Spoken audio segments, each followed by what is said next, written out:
पीछे देख पढ़ने का टाइम है कॉलेज चंडीगढ़ में।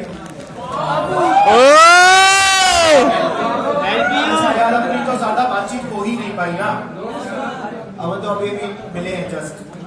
एक्चुअल में क्या है कि मैं 11th में 10th तक काफी अच्छा मन रहा है कि टॉप करते फिरते थे यहाँ, तो बचपन से ही मैं हॉस्टल में रहा हूँ, मैंने बताया होगा। फर्स्ट क्लास में ही था तब से मैं हॉस्टल में ही चल रहा हूँ, अलग अलग सिटीज अलग अलग शहर। 2 से 3 साल बाद जगह चेंज, स्टेट चेंज, सब चेंज, यही चलता आ रहा था शुरू से। वो इसलिए यार मेरे को लगता था ये पढ़ने में बहुत इंटेलिजेंट है कि उसको बेस्ट जगह भेजा जाए कुछ इस टाइम का। और मुझे गोली दे दी कि बेटा लाइफ में कुछ करना है तो घर से तो बाहर जाना ही। और हमेशा मुझे कहते रहते थे तुम बहुत समझदार हो। उस प्रेशर में मैंने ये बात भी समझ ली और उसके चक्कर में फिर मैं एक हॉस्टल से दूसरे हॉस्टल घूमता फिर रहा था। ये चल रही थी कहानी। फोकस करना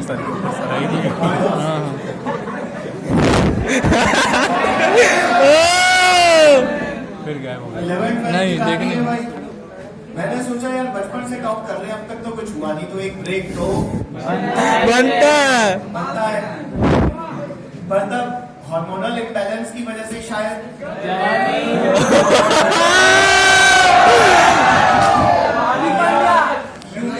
मैच्योर नहीं थे, मुझे इतनी समझ नहीं आई कि भैया यही टाइम पे ब्रेक नहीं लेना चाहिए था। पहले वाले बीच में कभी ले लेते, अगर नहीं लिया है तो फिर थोड़ा और एक्सटेंड कर लेना चाहिए। अपन ने नहीं सुना पर हाँ नहीं माने, बिल्कुल अपन तब तो अपन ही देना।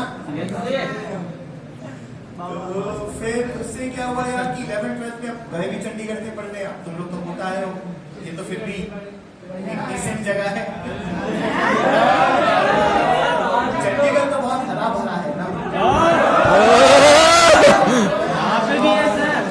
बिल्कुल पास में ही एक आधा हिल स्टेशन भी है, लैंडमार्क सिटी। ठंड भी वहाँ कुछ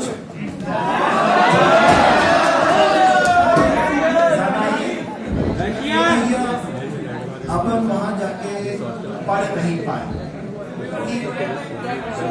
एडमिशन लिया 1-2 जगह और मैंने सोचा कि यार जब इंस्टीट्यूशन में जाना ही नहीं तो इनको फीस क्यों देगी। ऐसे खाने बहुत मेहनत का काम है और पेरेंट्स तो अपने लिए ही कमाते हैं, तो मैंने इंस्टीट्यूशन से सारा रिफंड लिया और उड़ा दिया।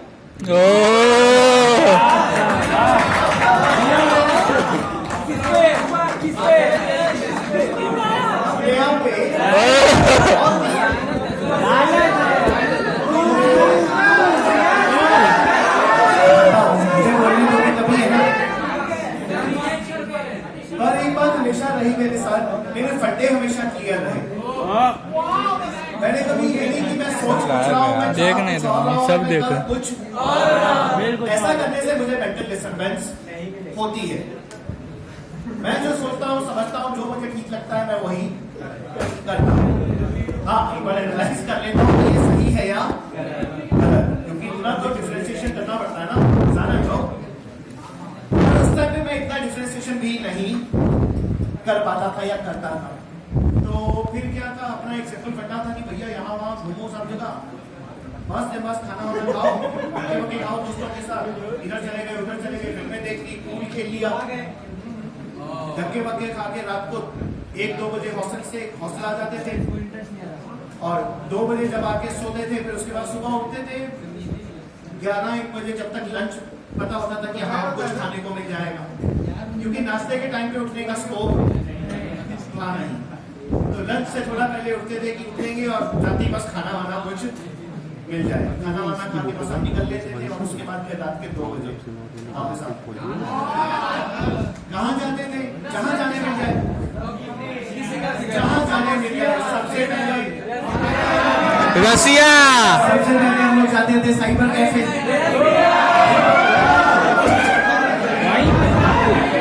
क्योंकि दोपहर में गर्मी लगती थी, धूप होती थी, तो सोचते थे कहाँ बैठे, तो साइबर कैफे में जाके बैठ जाते थे क्योंकि वहाँ एसी भी होता था, और कंप्यूटर भी और चैटिंग भी। फिर शाम को वहां से निकलते थे, शाम के टाइम 4:30 के आसपास, जब थोड़ी धूप कम हो जाती थी। फिर वहां पे चंडीगढ़ से है कोई, तो चंडीगढ़ में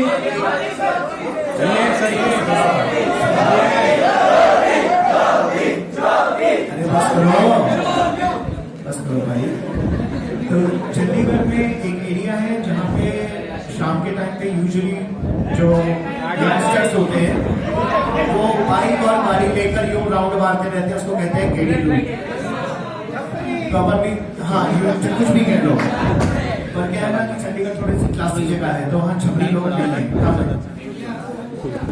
तो एक गेड़ी मारने में, चक्कर मारने में भी एक थोड़ा सा सलीका है। मतलब ऐसा नहीं है कि आपको ऐसी फीलिंग आएगी कि आपको छपरी टाइप की हरकतें कर रहे हो। बाकी छपरी तो छपरी होते हैं, उनका कुछ किया जा नहीं सकता। तो यही सब घूमते घुमाते टाइम पास करते हुए ही करते हुए शाम को हम रात को जो सबसे लेट नाइट वाला शो होता था वो देख लेते थे। दोस्तों के साथ 10-12 लोगों का ग्रुप था हमारा। एक बार अलग तो इसी टाइप का रूटीन था। 11th-12th अपन ने करी नहीं थी, ड्रॉप करना पड़ा। फिर जब ड्रॉप किया तब मेरे को ये बात समझ में आई कि भैया पढ़ लेना चाहिए था। तो चंडीगढ़ में रहा था, वहाँ पे एक कॉलेज था, पंजाब इंजीनियरिंग कॉलेज, नॉर्थ के टॉप कॉलेजेस में से एक है। इस कॉलेज के बाहर एक हेलीकॉप्टर खड़ा हुआ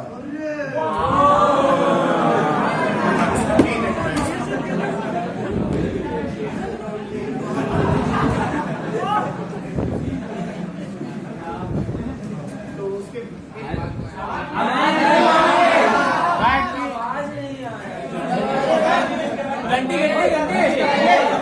स्टार्ट कर दिए। उसमें अगर होता तो क्या पता क्या चाहते हो, पर था नहीं। और बिना इंजन के उसके साथ जो हो सकता था वो हम करे। इसी तरह वहां पर एक और जगह थी जहाँ भाई साहब एक पाकिस्तान का टैंक खड़ा था खाली, तो हम उसमें भी बढ़िया मचाते। तो मैं हमेशा सोचता था यार इसी कॉलेज में जाना है, वापस चंडीगढ़ आना है। ड्रॉप ईयर किया तो बड़ी डिफिकल्टी आती थी यार पढ़ने में। आप तुम सोचो कि अगर तुम 2 साल तक सुबह शाम गली गली घूम रहे हो तो तुम्हारा फोकस किस लेवल पे होगा भाई। मैं भैया आगे पढ़ना शुरू किया, देखा थोड़ा किताब में मेरे को अक्षर ही नहीं दिख रहे। इतना नजदीक का तो देखने की आदत ही नहीं थी ना, अपन तो दूर से स्कैन फिर धीरे धीरे पढ़ना स्टार्ट किया, मेहनत की जम के, क्योंकि मैंने बताया ना अपने साथ एक पढ़ना किया था कि जो चीज करनी है वो क्लियर है और जो डिसाइड कर लिया है वो करना है। फिर उसमें ये नहीं कि डिफिकल्टी आ रही है, ये हो रहा है, वो हो रहा है, वो तो आनी है ना यार। ऐसा कौन सा काम है जो आसानी से होता है, और अगर मजा नहीं आएगा उसमें, उसकी वैल्यू नहीं आएगी, वो फील नहीं आएगी अंदर से कि नहीं। असली मजा तो तभी आता है ना कि अबे हाँ झंडा खड़ा है, और झंडे खड़े वाली फीलिंग तब आती है जब कोई काम मुश्किल हो, नहीं तो वो फीलिंग नहीं आती। समझ रहे हो ना। तो बस फिर उसी बड़ा मेहनत करी, सिलेक्शन हो गया, पहुंच गए कॉलेज में, बढ़िया तक चल रहा। कौन college? Punjab university institute of engineering and technology, Punjab university Chandigarh. वाह, वापस चंडीगढ़ जाना था तो गए। इसलिए मैं तुमसे चाहता हूँ यार कि तुम्हें क्लैरिटी होनी चाहिए, उसके बाद दिमाग को सेट करो कि ये करना है, बस कहानी खत्म, बाकी सब बकवास है और किसी चीज का कोई मतलब नहीं है, बिल्कुल ही नहीं है। कॉलेज गए, जब पढ़ रहे थे तो ये चीज दिमाग में तब भी क्लियर थी कि जितनी मेहनत करनी पड़े कर लो, इंडिया गिर जाए, दिमाग फट जाए, जो हो जाए कोई फर्क नहीं पड़ता, पर जितनी मेहनत भी लगेगी करेंगे, और कॉलेज पहुंचते ही उसको बैलेंस भी बढ़िया से करेंगे। जितनी मेहनत की है उतने मजे भी लेने बनते हैं, नहीं तो फिर कोई सेंस नहीं बनता। नहीं है। तो वही किया अपन ने, कॉलेज कभी जाते ही नहीं थे, सीढ़ियों पे बैठ जाते थे बाहर जाके, क्लास में नहीं, खुद से पढ़ने छोड़ी पटा। कॉलेज का माहौल अलग होता है, बाहर की सीढ़ियों वाला थड़ी वाला माहौल नहीं होता। जब कॉलेज पहुंचोगे तब तुम समझोगे कि एक डॉक्टर इंजीनियर और एक आम आदमी में क्या डिफरेंस होता है। कॉलेज का एटमॉस्फेयर वो आपको बाकियों से एक अलग बना देता है, आपकी सोच पूरी तरह से बदल जाती है, थिंकिंग का लेवल इंप्रूव होता है। नहीं तो छपरी तो सब है ही। समझ रहे हो ना? तो कॉलेज पहुंचे भैया, वहां पे फिर वही 10-12 लोगों का ग्रुप, गैंग, और हम लोग पूरे चंडीगढ़ में अतंक मचाते हुए घूमते घूमते भी भाई, ये सब आतंकवादी कभी नहीं पहनते थे, क्योंकि उस हेलमेट पहनने से बड़ा होता है। तो आतंक मचाते हुए अपना स्टेशन में घूमते थे। तो हमारा एक फ्रेंड था, तो ये नहीं था, बहुत क्लोज फ्रेंड। एक दिन भाई उसने किया फोन हम लोगों को, और रात के 10-11 बजे होंगे और वो काफी घंटे से गायब था। तो यूजुअली जब हम में से कोई एक आधा नहीं होता था कुछ टाइम तक, तो हम लोग सोचते थे कि गया कहाँ, क्योंकि और जाएगा कहाँ, कहाँ जा कहाँ सकता है। फोन कर रहे हैं भाई साहब, वो नहीं उठा रहे हैं यार, हम सोच रहे हैं ऐसा कहाँ चला गया ये, चलो हम अपना बिजी है। तो वो भैया क्या कह रहा है, उसका आया फिर 10 बजे के आसपास फोन, ऐसा है मैं यहाँ पे रोड के किनारे पड़ा हूँ, मेरे पास बाइक है, बाइक रोड पे है, तो बोला कि ऐसा करो कि पहले तो तुम लुढ़क के ना साइड में बाइक छोड़ दे और थोड़ा सा समझा दे कहाँ पे है, हम लोग आ रहे हैं। क्या हुआ यार, हम सोच रहे हैं इसको क्या हुआ। तो उसने बताया कि उसने बहुत भयंकर ड्रिंक कर रखा। हम सोचे यार ये तो कभी ड्रिंक नहीं करता था, सारी दुनिया इसको कहती थी कि भाई कर ले नहीं करता था। आज इसको क्या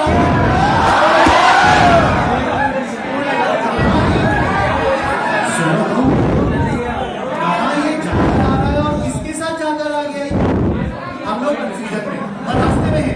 अब दोस्त है तो जाना तो है नहीं, तो भाई हम लोग पहुंचे, दूर से दिखाई देता है वो पूरी हाईवे टाइप की रोड, सारी रोड काफी खुले खुले, तो देख रहे हैं रोड के किनारे एक बाइक ऐसे फैला पड़ा है और ये भाई साहब कहीं दिख नहीं रहे।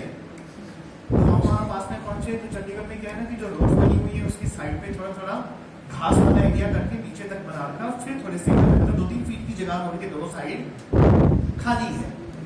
तो हमने देखा कि भाई साहब वहाँ पे ऐसे पड़ा हुआ घास में, ठीक है चलो कोई बात नहीं, हम इसको उठा रहे हैं दोनों, एक उधर से और मैं इधर से, हम दोनों गए थे उसको उठा के ले जा रहे थे।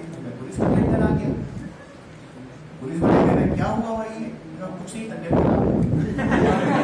हॉस्टल लेकर जा रहे हैं।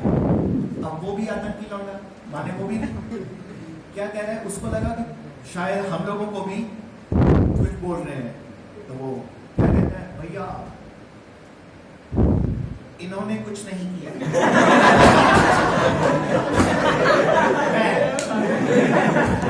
मैंने किया है, मुझे ले चलो। अब वो हमें बचाने के चक्कर में, उसको लग रहा है कि सबको पकड़ ले, और हम सोच रहे हैं कि इसको ना ले जाए कहीं, बाकी सब तो पुलिस वाले ने पकड़ा उसका हाथ और यूं उछाल के सीधा की तरफ, हम उसको पकड़ रहे हैं, नहीं नहीं नहीं कर करा के हम उसको लेकर आए, उसको कुछ याद नहीं था कि, और अभी वो खुद एक IAS है, सॉरी IPS है। हम लोग उसको वो कैंटर वाला सीन याद दिलाते हैं अभी भी।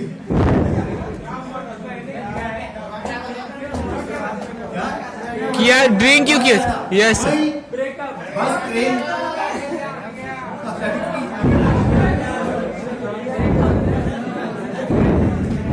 इसीलिए भैया एक बात समझ में आनी चाहिए आप लोगों को कि हर चीज का एक टाइम होता है। आप अपना जो मेन काम है उससे कभी डिविएट मत हो, फिर थोड़ी सी दिक्कत आ जाती है। तो एक तो नॉर्मल तरीका होता है कि बंदे ने नॉर्मल पढ़ाई की, सिलेक्ट हो गया और पहुंच गया, बाद भी जाता है, पहुंच उसके बाद भी जाता है, ड्रॉप करके। पर फिर प्रॉब्लम ये आती है कि 11th 12th में कम पढ़ाई करनी पड़ती है, ड्रॉप ईयर में थोड़ी सी और ज्यादा करनी पड़ती है।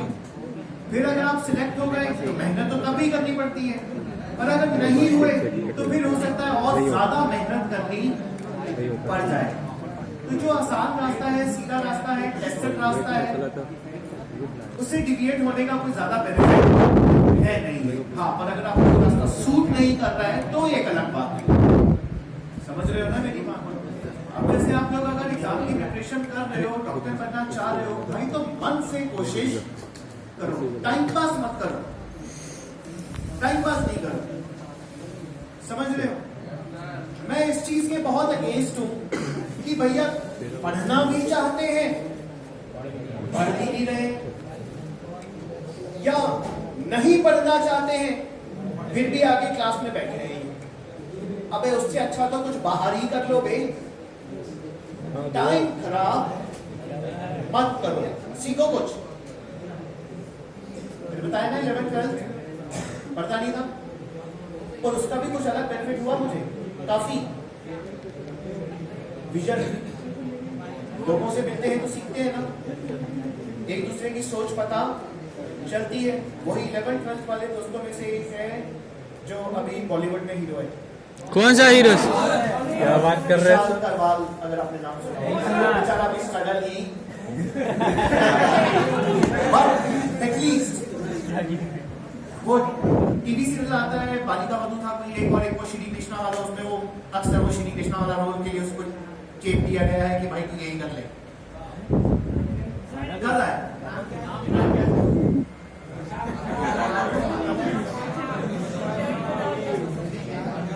असली आईडी से आप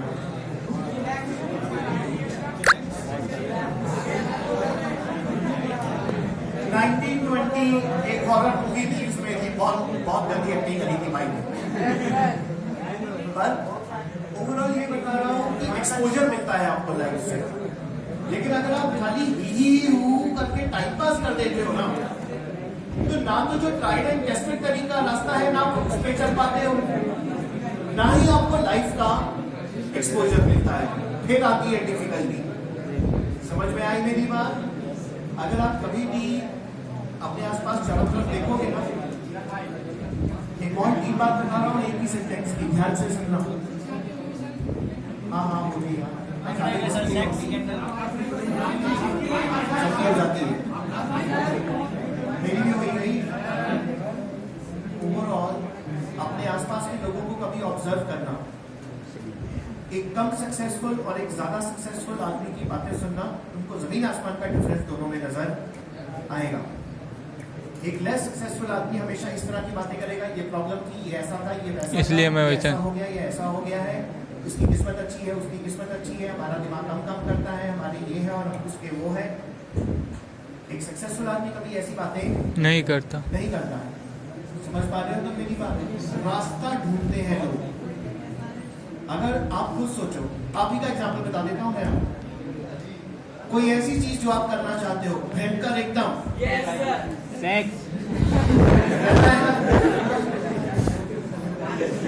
तो क्या उसके लिए चाहे पूरी दुनिया में सारे रास्ते अगेंस्ट चल रहे हो, तुम अपना रास्ता खुद बनाने की कोशिश नहीं करते क्या? तरह तरह के जुगाड़ नहीं लगाते तुम? Yes sir. जहां तुम्हें थोड़ा सा भी स्कोप लगता है, एक 0 से 0.001% पॉसिबिलिटी, वहां हाथ मारने की कोशिश नहीं करते? Yes sir. चाहे अपनी लाइफ में देखना, उस चीज में 1000 बार कोशिश करी होगी, 1000 बार मुंह की खाई होगी, लेकिन फिर भी माने नहीं तो पिटे भी होगे, सारी दुनिया कहती होगी ऐसा नहीं करा। सबकी बात नहीं कह रहा हूं, मतलब ऐसे भी अगर फिट भी जाओ, विनीत, ये वो दुनिया का प्रेशर, बहुत सारी चीजें हैं, क्या उसके बाद भी तुम गिव अप करते हो क्या? क्योंकि तुम सच में वैसा करना चाहते हो। अगर वैसी ही डेडिकेशन तुम्हारी जीत के लिए या किसी भी चीज के लिए होगी जो तुम करना चाहते हो, तो वो हो जाएगी। 100% फिक्स है ये। प्रॉब्लम सिर्फ ये है ना कि कि उस लेवल का एफर्ट हम हर चीज के लिए करते नहीं है। और सबसे बड़ी बात, उस चीज को एडमिट और नहीं करते हैं, खुद को बहाने बनाते हैं। तो यही डिफरेंस है।